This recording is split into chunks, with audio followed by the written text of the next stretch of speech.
ইংরেজিতে ভারতবর্ষের নাম ইন্ডিয়া, এটাকে চেঞ্জ করে পুরোপুরি সব জায়গাতেই ভারত নামে পরিচয় করানোর জন্য মোদী সরকার, বিজেপি সরকার তারা চেষ্টা চালাচ্ছে। এই হাওয়াটা তুলে মানুষকে অন্যান্য সমস্ত ইস্যু থেকে ডাইভার্ট করার চেষ্টা চলছে। তো এই নিয়ে এর আগে একটা ভিডিও করেছিলাম, আপনারা অনেকে দেখেছেন। দেখুন ভিডিওটি, আর ব্যাপক শেয়ার করবেন। আপনারা অনেকে ভিডিও দেখেন কিন্তু শেয়ার করেন না। एक विवाद देश में पैदा किया जा रहा है कि भारतीय जनता पार्टी और नरेंद्र मोदी जी की सरकार संविधान से इंडिया शब्द हटाना चाहती है। और इसकी शुरुआत किसी छोटे व्यक्ति ने नहीं की, इसकी शुरुआत की आरएसएस के प्रमुख मोहन भागवत जी ने। मोहन भागवत जी ने कहा कि इंडिया शब्द हटा देना चाहिए और हम अब सिर्फ भारत का इस्तेमाल करेंगे। उसके बाद मोदी सरकार की ओर से यह खबर प्रायोजित की जा रही है कि संविधान से ही इंडिया शब्द गायब कर दिया जाएगा। मैं नरेंद्र मोदी जी को, आरएसएस के लोगों को, भारतीय जनता पार्टी के लोगों को यह कहना चाहता हूं, बाबा साहब डॉक्टर भीमराव अंबेडकर से इतनी नफरत क्यों करते हो? बाबा साहब डॉक्टर भीमराव अंबेडकर के प्रति इतनी नफरत तुम्हारे मन में क्यों है? एक कुंठा है आरएसएस में, एक कुंठा है बीजेपी में कि उनसे जुड़ा हुआ कोई व्यक्ति इस देश के लिए कोई किताब नहीं लिख पाया, कोई मार्गदर्शन नहीं दे पाया, हमेशा नफरत फैलाने का काम किया। लेकिन वंचित समाज से उठकर बाबा साहब डॉक्टर भीमराव अंबेडकर ने देश का संविधान लिख दिया। इस बात की कुंठा आरएसएस के मन में है, बीजेपी के मन में है, और यह कुंठा उनको सताती रहती है। वो परेशान रहते हैं इस बात से कि कैसे बाबा साहब को अपमानित किया जाए, कैसे उनके सम्मान को कम किया जाए, कैसे उनके द्वारा लिखे गए संविधान को बदला जाए। और अब तो उन्होंने हद कर दी। पहला, संविधान की पहली धारा पढ़िए आप, आर्टिकल 1 कॉन्स्टिट्यूशन ऑफ इंडिया। बाबा साहब डॉक्टर भीमराव अंबेडकर के द्वारा लिखे गए संविधान की पहली धारा पढ़िए। इसमें लिखा हुआ है, India that is Bharat shall be union of states. यह लिखा हुआ है, यह लिखा हुआ है। तो बाबा साहब डॉक्टर भीमराव अंबेडकर के द्वारा लिखे गए संविधान की पहली धारा को नरेंद्र मोदी जी बदलकर अपनी नफरत का प्रदर्शन कर रहे हैं, अपनी घृणा का प्रदर्शन कर रहे हैं, राष्ट्रीय स्वयंसेवक संघ की मानसिकता का प्रदर्शन कर रहे हैं, जो नफरत उनके मन में बाबा साहब के प्रति, इस देश के करोड़ों दलितों और आदिवासियों के प्रति, इस देश के वंचित समाज के प्रति है। और इसलिए मैं आरएसएस, बीजेपी और नरेंद्र मोदी जी को आगाह करना चाहता हूं, ऐसी साहस और ऐसी हिम्मत मत कीजिएगा बाबा साहब के संविधान को बदलने की, भारत के संविधान को बदलने की, उनके द्वारा लिखी गई पहली धारा को बदलने की कोशिश मत कीजिएगा। जहां तक इंडिया गठबंधन का सवाल है, हमने क्या लिखा? जुड़ेगा भारत, जीतेगा इंडिया। इसके बाद से इतना परेशान है मोदी जी, इतना घबराए हुए हैं, इतनी घबराहट उनको सता रही है दिन रात, कि वो कह रहे हैं कि हम बाबा साहब का भी अपमान करेंगे और इंडिया शब्द ही संविधान से हटा देंगे। और ये बात अपने आप में कितनी खतरनाक है। IIT, Indian institute of technology, IIM में इंडिया, इसरो में इंडिया, एम्स में इंडिया, कहां से इंडिया हटाओगे? और मैं तो सोच रहा हूं कि भारत की सरकार, नरेंद्र मोदी जी, इस देश को पर तीसरी नोटबंदी लागू कर देगी। क्योंकि मैंने ये नोट देखी, ये 100 रुपए की नोट, इसमें क्या लिखा हुआ है? Reserve bank of India. इसमें लिखा हुआ है रिजर्व बैंक ऑफ इंडिया। अब इसमें अगर लिख दिया जाएगा रिजर्व बैंक ऑफ भारत, तो नोट तो चलेगी नहीं। तो पूरे देश में नोटबंदी लागू करने जा रहे हैं Modi ji. Reserve bank of India के नीचे क्या लिखा हुआ है? रिजर्व बैंक ऑफ इंडिया के नीचे लिखा हुआ है guaranteed by central government. Central government भी लिखा हुआ है और रिजर्व बैंक ऑफ इंडिया भी लिखा हुआ है। मोदी जी, क्या आप इस देश में तीसरी नोटबंदी लागू करना चाह रहे हैं? जो लोग अपने घरों में पैसा लेके, जिनके पास पैसा है 100 की, 500 की, 200 की नोट है, वो लाइन में फिर खड़े होंगे पूरा देश, क्योंकि आप इस नोट से भी इंडिया हटा देंगे। पहले कहेंगे सब लोग नोट जमा करो। ये कैसी मानसिकता है आपकी? क्या करना चाहते हैं? आपसे कुछ होता तो है नहीं। 2 करोड़ रोजगार देना है नौजवानों को, नहीं होता आपसे। किसानों का फसल का दाम दोगुना करना है, नहीं होता आपसे। महंगाई कम करनी है, डीजल का, पेट्रोल का, सरसों के तेल का, गैस के सिलेंडर का, किडनी का, कैंसर का, टीबी की, हार्ट की दवा का, सबका दाम बढ़ाते जाते हो। कहा था 2022 15 अगस्त तक सबको पक्का मकान दे दोगे, वो भी नहीं होता। 15 लाख हर खाते में दे दोगे, वो भी नहीं होता आपसे। तो आपसे कोई काम तो इस देश के लिए होता नहीं। देश की भलाई आपको करनी नहीं, बस मणिपुर में दंगा हो जाए डबल इंजन की सरकार में, दिल्ली में दंगा हो जाए, मेवात में दंगा हो जाए, कैसे देश के अंदर नफरत फैले, इस बात की चिंता सताती रहती है आपको। तो इसलिए ये जो एक कोशिश है, एक नापाक इरादा जो मोदी सरकार का है, इसका हम लोग विरोध करेंगे और बाबा साहब डॉक्टर भीमराव अंबेडकर जी का अपमान, भारत के संविधान का अपमान, इस देश की जनता, इस देश के करोड़ों दलित, आदिवासी, वंचित समाज के लोग और जिनकी आस्था बाबा साहब में है, वो कतई इस बात को बर्दाश्त नहीं करेंगे। दूसरा, एक वीडियो कल से बड़ी चर्चा में आया है। एक 68 साल की उम्र में शादी हुई है। मुझे इसमें आपत्ति नहीं, 88 साल की उम्र में भी शादी हो, कोई दिक्कत नहीं, उनका व्यक्तिगत मामला है। 90 साल की उम्र में भी तीसरी नहीं चौथी शादी हो, हमारी शुभकामनाएं हैं, कोई उसमें दिक्कत नहीं है। लेकिन वो व्यक्ति कौन है और उसका रिश्ता भारत की सरकार से क्या है, यह बहुत महत्वपूर्ण बात है। देश के वरिष्ठ वकील, अधिवक्ता हरीश साल्वे जी की एक तस्वीर कल से सोशल मीडिया पर वायरल हो रही है। हरीश साल्वे जी कौन है? नरेंद्र मोदी जी के सबसे चहेते वकील। महाराष्ट्र का मामला हो, हरीश साल्वे। देश में कभी भी भारतीय जनता पार्टी की मोदी सरकार को बचाना हो, हरीश साल्वे। और तो और भारत के पूर्व राष्ट्रपति रामनाथ कोविंद जी के साथ हाई लेवल कमेटी बन रही है, और वो हाई लेवल कमेटी जो बन रही है उसमें उनको यह तय करना है कि लोकतंत्र को मजबूत करने के लिए 1 नेशन 1 इलेक्शन पे अपनी रिपोर्ट देना है। जो व्यक्ति देश के पूर्व राष्ट्रपति रामनाथ कोविंद जी के साथ बैठेगा, जो व्यक्ति अमित शाह जी के साथ बैठेगा, वो व्यक्ति कल एक वीडियो में देखा गया अपने शादी में देश के भगोड़े के साथ, हजारों करोड़ रुपए हिंदुस्तान का लूटने वाले व्यक्ति के साथ, ललित मोदी के साथ उसका वीडियो वायरल हो रहा है। और दूसरा, एक और व्यक्ति जिसके खिलाफ ईडी की कार्रवाई चली है, मोइन कुरैशी, उसके साथ भी उसकी फोटो, तस्वीर और वीडियो दिख रही है। मोदी जी, आपको तो ललित मोदी मिलता नहीं, आपको ललित मोदी नहीं मिलता। आपकी तेज तर्रार ईडी, उसको ललित मोदी नहीं मिलता।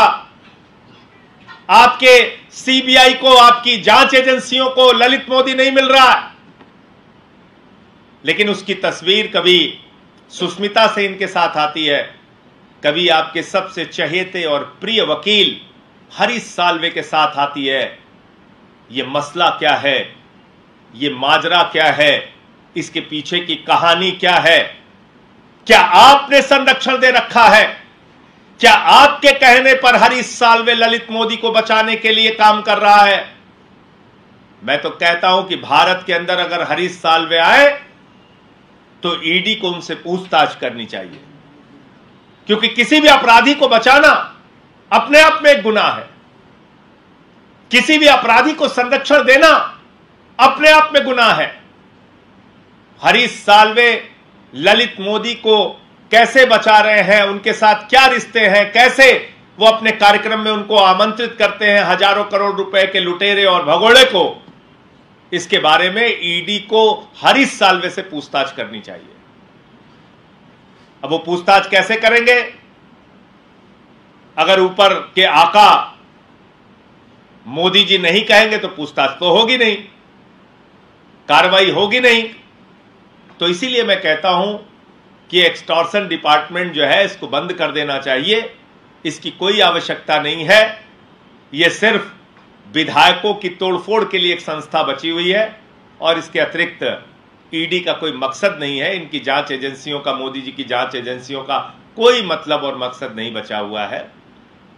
और कल का जो वीडियो सामने आया है वो भारत की व्यवस्था पे, भारत की जांच एजेंसियों पे, नरेंद्र मोदी जी के ऊपर एक जोरदार तमाचा है। और मैं तो ये कह रहा हूं कि अपने चक्कर में, अपने राजनीतिक एजेंडा की पूर्ति के लिए कम से कम भारत के पूर्व राष्ट्रपति रामनाथ कोविंद जी को अपमानित मत करो। मोदी जी,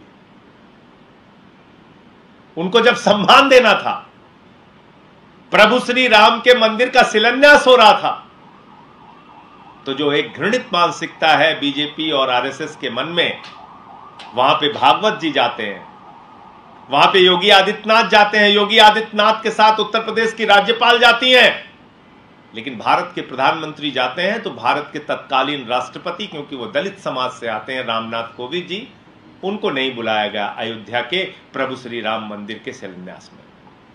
लेकिन जब उनको बदनाम करना है, उनको फंसाना है, उनको एक विवादित विषय में लाना है, तो आप रामनाथ कोविंद जी को वन नेशन वन इलेक्शन की कमेटी में डाल रहे हैं। और तर्क भी इतने हास्यास्पद देते हैं, मजाकिया, कि उस पर भी हंसी आती है। कहते पैसा बचेगा, पैसा बचेगा। अरे भाई, पैसा कैसे बचेगा जरा मुझे बताओ। पूरे देश का चुनाव एक साथ कराओगे तो क्या विधानसभा के चुनाव के लिए ईवीएम की मशीन का प्रचार का इस्तेमाल नहीं करोगे? क्या लोकसभा के चुनाव के लिए ईवीएम की मशीन का प्रचार का इस्तेमाल नहीं करोगे? पूरे देश का चुनाव एक साथ भी कराओगे तब भी तो पैसे का खर्च होगा। दूसरी बात, आप क्या करना चाहते हैं? अगर मान लीजिए लोकसभा 5 साल के लिए बनी, लेकिन 2 साल के अंदर सरकार गिर गई, तो वन नेशन वन इलेक्शन का सपना चकनाचूर हो जाएगा। अगर राज्य की विधानसभा का चुनाव 5 साल के लिए हुआ और 2 साल 3 साल में फिर सरकार गिर गई, तो फिर वन नेशन वन इलेक्शन का फॉर्मूला बेकार हो जाएगा। और वन नेशन वन इलेक्शन के पीछे जो एक बड़ा खतरा है, जिसकी ओर इशारा किया आदरणीय केजरीवाल जी ने कल, कि भाई अगर 5 साल में ही एक बार चुनाव होगा तो अभी तो कम से कम राज्यों के चुनाव रहते हैं तो कुछ डर रहता है। जैसे मान लीजिए अभी 3 राज्यों के चुनाव थे, 5 राज्यों के, तेलंगाना के, मिजोरम के, छत्तीसगढ़ के, मध्य प्रदेश के, राजस्थान के, तो मोदी जी ने कहा कि 5 राज्यों के चुनाव है, 200 रुपए सिलेंडर कम कर दो। थोड़ा कहीं और किसी राज्य का चुनाव होता है, कभी पेट्रोल का दाम कम कर देते हैं, कभी डीजल का दाम कम कर देते हैं, दिखाने के लिए ही सही। अब 5 साल में एक बार जब चुनाव होगा, तो कल केजरीवाल जी ने जो बात कही वो बिल्कुल सच है, और इसको जरा गंभीरता से सोच के देखिएगा। अगर 5,000 रुपए का सिलेंडर कर देते हैं तो सरकार तो आप 5 साल हटा नहीं सकते। 5 साल तक सरकार रहेगी, आपके हाथ में तो कुछ है नहीं। आप आंदोलन भी करेंगे, कुछ नहीं होने वाला। अगर 1,500 रुपए का टमाटर बिका, आप आंदोलन करते रहिए, मौका तो आपको 5 साल के बाद आएगा। अभी तो अडानी को आकाश से लेकर पाताल तक सब कुछ देते जा रहे हैं। पूरा देश मान लीजिए अपने दोस्त के ऊपर, अडानी के ऊपर मोदी जी ने लुटा दिया, तो आप कुछ कर तो सकते नहीं। तो इसलिए ये एक नकली बहस, एक डर, एक भय जो मोदी सरकार में है, उसके कारण से वन नेशन वन इलेक्शन की बात की जा रही है। और पैसे वैसे की बात, किसको आप मूर्ख बना रहे हैं? 3,000 करोड़ रुपए भारत का चुनाव कराने में चुनाव आयोग का खर्च होता है। अब अकेले जो मोदी जी का दोस्त है नीरव मोदी, वो 20,000 करोड़ रुपया लेके भाग गया।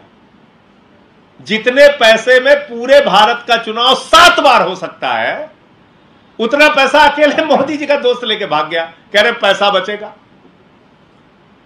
तो मुझे लगता है कि ये तमाम विषय हैं और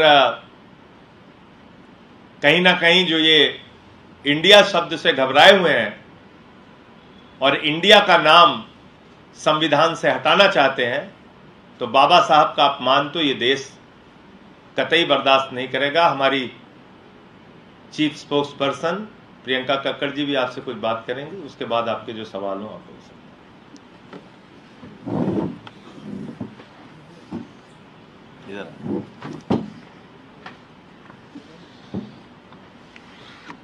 संजय सर ने सारी बातें रख दी हैं आपके सामने। इसमें एक एडिशन और करना चाहूंगी कि भाजपा की शुरू से ही, आरएसएस और भाजपा की शुरू से ही दलित विरोधी मानसिकता रही है। ये 2010 में भी एक बयान में देखने को मिला था, जब प्रधानमंत्री मोदी जी ने कहा कि बाबा साहेब अम्बेडकर क्रांतिकारी नहीं थे। साथ में उन्होंने ये भी कहा था कि दलित लोग मंदबुद्धि होते हैं। ये मोदी जी के बयान हैं। आज इतने सालों बाद फिर से एक निर्देश पारित किया जाता है आरएसएस मुख्यालय से, जिन्होंने 52 साल तक तिरंगा नहीं फहराया, जिन्होंने आज़ादी की लड़ाई में कोई योगदान नहीं दिया, और उस निर्देश का पालन करने के लिए मोदी जी इतने आतुर हो जाते हैं। इतना अनप्रोडक्टिव काम है ये। इससे क्या होगा? बेरोजगारी पर कंट्रोल होगा या फिर महंगाई पर कंट्रोल होगा? इससे क्या होगा? इससे सिर्फ क्या आपकी मंशा ये है फिर से लोगों को तंग करना, क्योंकि आप इंडिया गठबंधन से, इंडिया नाम से इतना घबरा गए हैं कि आप फिर से तैयार हैं कि लोगों को लाइन में खड़ा कर देंगे अपना पासपोर्ट बदलवाने के लिए, अपना वोटर आईडी बदलवाने के लिए, अब नोट बदलवाने के लिए। तो ये निश्चित तौर पर बहुत ही अनप्रोडक्टिव काम है और संविधान को इतनी आसानी से छेड़छाड़ करना ये एक बहुत गलत कार्य है और इसकी कड़े शब्दों में सबको निंदा करनी चाहिए। संजय जी, भारतीय जनता पार्टी के लीडर्स कह रहे हैं कि अमृतकाल चल रहा है और गुलामी की कोई नामोनिशान नहीं होनी चाहिए, इस लिहाज से भी इंडिया अंग्रेजों के द्वारा दिया गया नाम है, इसको हटा देना। तो वो कह रहे हैं कि अटल जी और आडवाणी जी ये गुलाम थे, क्योंकि अटल जी और आडवाणी जी ने मिलकर इंडिया शाइनिंग का नारा दिया था। अगर भाजपा ये कह रहे हैं तो बताना चाहिए उनको, इंडिया शाइनिंग का नारा किसने दिया था? अटल जी ने, आडवाणी जी ने। तो लोग गुलाम थे। किसके गुलाम थे और किस गुलामी के प्रतीक थे अटल जी और आडवाणी जी? उनको भी छोड़ दीजिए।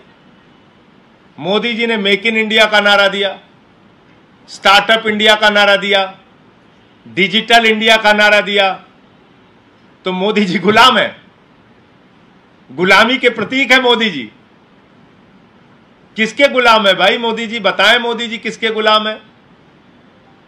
किस गुलामी के प्रतीक है नरेंद्र मोदी? इसको बताइए। अब आ जाइए बाबा साहब डॉक्टर भीमराव अंबेडकर के आर्टिकल 1 जो कॉन्स्टिट्यूशन में उन्होंने लिखा, India that is Bharat shall be union of states. तो क्या बाबा साहब डॉक्टर भीमराव अंबेडकर गुलामी के प्रतीक थे? यह मानसिकता है बीजेपी की,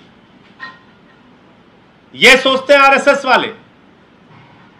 इसलिए मैं कह रहा हूं, बाबा साहब के सम्मान के साथ खिलवाड़ मत करो, देश के संविधान के साथ छेड़छाड़ मत करो। और जहां तक इंडिया गठबंधन का सवाल है, हमने तो बाबा साहब के द्वारा आर्टिकल 1 में दिए गए दोनों शब्दों को लिखा, जुड़ेगा भारत, जीतेगा इंडिया। हमने लिखा है, देख लीजिए आप। हमारी टैगलाइन क्या है? जुड़ेगा भारत, जीतेगा इंडिया। हमने तो बाबा साहब के दोनों शब्दों को लिया। मतलब ये कह रहे हैं कि इसरो जो है वो गुलामी का प्रतीक है, क्योंकि उसमें इंडिया लिखा हुआ है। IIT गुलामी का प्रतीक है, IIM गुलामी का प्रतीक है, एम्स गुलामी का प्रतीक है, रिपब्लिक ऑफ इंडिया का जो पासपोर्ट लेके जाते हैं वो सब गुलाम है, गुलामी के प्रतीक है वो सब। ये कहना चाहते हैं। इसलिए मैं कहता हूं ये अनपढ़ों की जमात है भाजपाइयों की, और इनके मन में कुंठा है कि बाबा साहब ने संविधान कैसे लिख दिया, कोई संघी क्यों नहीं लिख पाया। तो इसलिए वो कुंठा बार बार इस रूप में सामने आती है। लेकिन तुम्हारे इन प्रयासों से बाबा साहब का सम्मान इस देश में कम होने वाला नहीं है, और भारत के संविधान का महत्व देश और दुनिया में कम होने वाला नहीं है।